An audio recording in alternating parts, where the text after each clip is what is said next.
உண்மை செய்திகள் உடனுக்குடன். இது உங்கள் மக்கள் சாணக்கியா. இணைந்திருங்கள் புதிய பொலிவுடன். இது உங்கள் மக்கள் சாணக்கியா, தமிழ் மக்களின் உரிமை குரல்.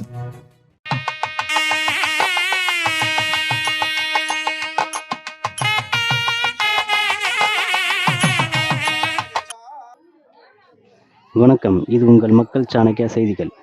சென்னை அமந்தக்கரையில் உள்ள ஸ்ரீ தேவி கருமாரியம்மன் திருக்கோவிலில் இன்று பக்திபூர்வமாக 108 திருவிளக்கு பூஜை நடைபெற்றது. ஆன்மீக உணர்வை ஓங்க செய்ய இந்த சிறப்பு நிகழ்வில் ஏராளமான பக்தர்கள் உற்சாகமாக கலந்து கொண்டனர். இவ்விழாவை சிறப்பாக ஒருங்கிணைத்து அமந்தக்கரை சுண்ணாம்பு கால்வாய் தெரு பொதுமக்கள் குழு நிகழ்வுக்கு தலைமை வகித்தவர்கள் ஜி சீனிவாசன், எஸ் சுதாகர் மற்றும் கே நேதாஜி ஆகியோர்.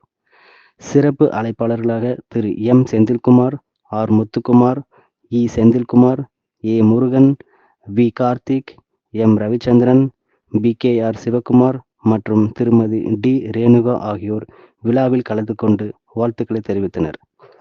மேலும் சிறப்பு விருந்தினராக திருமதி கௌரி அசோகன் வருகை புரிந்து நிகழ்வுக்கு இனிமை சேர்த்தார். இவ்விழாவை தரிசிக்க அப்பகுதி மக்கள் பெருமளவில் திரண்டதுடன் ஆனந்தத்துடன் நிகழ்வை கண்டுகளித்தனர்.